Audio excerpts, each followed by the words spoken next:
Hi, welcome to the DIY Music Podcast. I'm Lenny, and across from me is Joe. We want to hear from you, so there's a link in the description to send us a message if you have a question, if you have some music you want to show us. Anything that you think would add to the conversation, send us a message. Love to hear from you. Enjoy.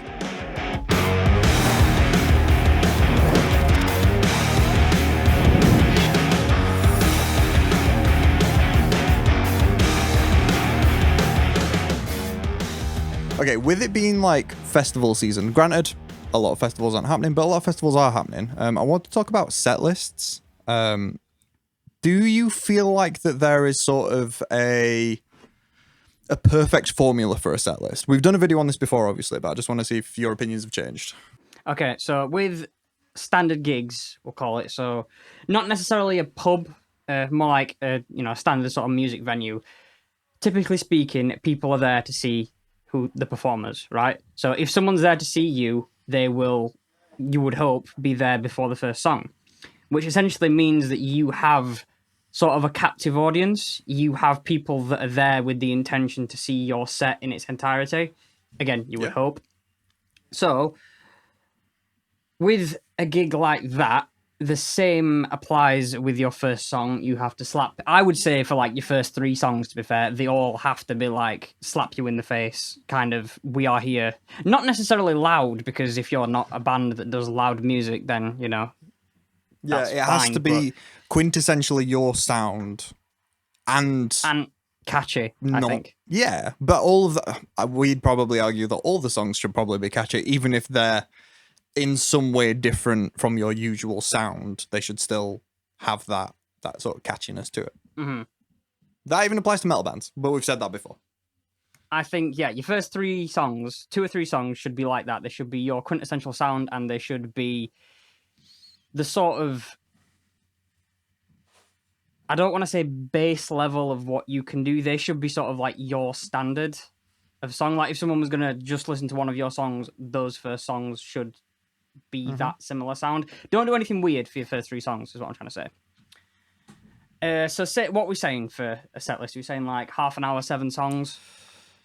Yeah, so yeah, let's say 8 songs so that it's a nice even number. Okay, so first 3, quintessential, big, catchy. Your next one, I think you can afford to deviate a little bit in whatever way that is. See, when I'm talking about this, I'm used to talking from the perspective of a heavy-ish band. So we can do that from that perspective, and we can talk about other things afterwards if you want. Just go from what you're comfortable with, and then we can.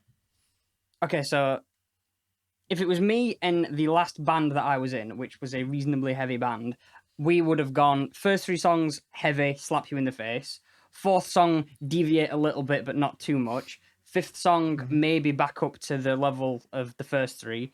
6th song, I suppose you can afford to go a little bit more weird here. 7th song, sometimes we would go for the sort of like the calm before the storm, bit more died down, bit more emotion driven, if that makes sense. Like if you have a ballad, if you had one ballad, then maybe do it here. And then for the last song on the 8th song, we go out as big as we can possibly do, but not necessarily one that is as catchy as the first songs. The last song should be one that, you've already hooked these people, and if they're there for your last song, then either they're into you or they're too awkward to leave, which is equal possibilities. True. But then with the last song, we would just want to basically go as hard as we can. Just have something that people are going to remember you by. Not necessarily for catchiness or anything like that. Just have something big that if a crowd's ever going to kick off and go mental, it should be for your last song. I mean, it should, you would hope that it would go for your entire set, but well, sometimes if you don't know the audience or the audience doesn't know you, you've got to win them over. And those first 3 or 4 songs, everyone is stood there going, I don't know if I like these yet. Yeah. But for your last song, leave a good taste in people's mouths and hit them in the face again. Yeah, no, definitely. You have to take this with a pinch of salt, but it's almost like the sort of smiley face thing of you have to be super high energy right at the beginning, you have to be super high energy right at the end. You have some creative freedom in the middle, because, and I'm going to use the word energy like I did in a video we did a little while ago, not to mean heavy, not necessarily to mean fast, just to mean the sort of, I don't know, like who's that folk band? Mumford & Sons. They have a high energy sound. And it's not heavy. It's just they've got all their instruments and they're plucking really fast and whatever. Pop artists have a different high energy. So whatever your high energy is, that's what I'm talking about, not heavy. If I accidentally say heavy, I apologize. I just mean high energy. Well, yeah, we're used to talking in terms of light and heavy, so.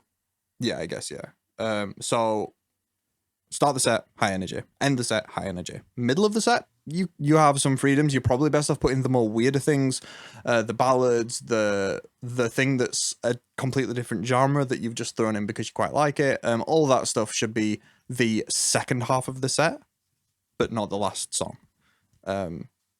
That's a pretty safe formula to go with, is just start out as what your band sounds like. If you've got anything that's sort of a bit off from that, stick it in the second half and then finish on a big old energy track. So I don't know, that's sort of basic formula, and I guess we both agree on that completely. Yeah. But I have a question for you, and I don't know how you'll respond just based on how you said what you just said, and that is, if you, because I'm about to be this band, if you're a band with one song released, so you could argue for other bands this would just be, what's your most popular song? Should you start the set with it? Should you end the set with it? Should you put it somewhere in the middle? Whenever I've been to a gig for a popular band, they have always ended the set with, I guess you would call it, the most popular song, or at least the most recognizable song. Like when I went to see Arctic Monkeys, I think it was the second to last song they played was "I Bet You Look Good on the Dance Floor," which is their easily most recognizable song. And I think part of that was sort of not to reward people for sticking around until the end, but to sort of, this is what you're here for kind of thing. There's a phrase for what you're saying, and it's send them home happy. Yeah, essentially. But if you're a band who's only released one song, I would play it first, because that's the one people are most likely to recognize.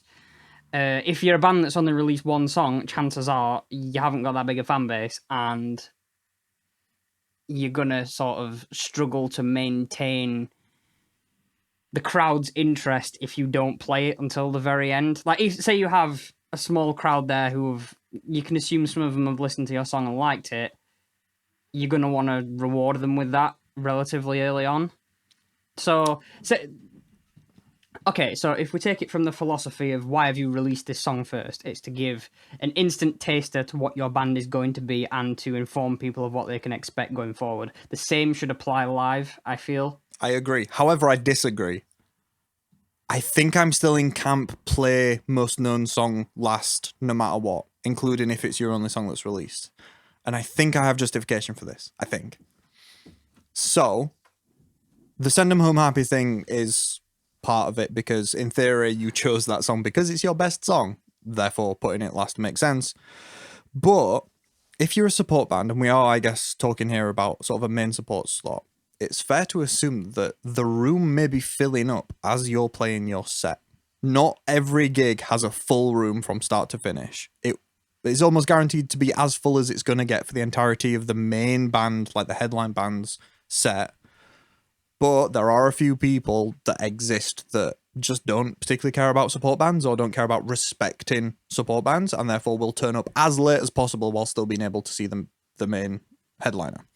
So that means they might see the last two songs of the band before. If you play the song that's most known or is best, or however you want to describe it, last, more people are going to hear it. And that, in theory, as you've just said, that is the song that you want people to remember you by. You said first impression, which is true, but also you want people to remember that song because it's your best song. Therefore, having that blast I think there's sense. Other side to what you're saying here. So you're saying that you should play your most well-known song last because more people are going to hear it, which would that is essentially marketing. You are doing that to hook in new people who don't know your band yet. True. It depends on whether you want to do that or whether you want to stick to keeping the people happy who were already there. These people who have bought tickets to come and see you. Do you want to, you know, give them the best show you can by giving them a little bit of what they know early on? Or do you want to do it the way I would argue of all the people who would be happy to listen to newer songs that haven't been recorded and released yet, the people who already like you are those people. They're going to be a lot more forgiving if the songs you start with, for example, aren't as strong as that single. But that is true. Granted, if you went through an entire set of mediocre songs and then finished on a good song, nah, that's not going to work. Like, you need to have a good set. Yeah, you need to have... all your songs should be good songs, ideally. So even if there's only one of them that people know, people are going to be enjoying it throughout.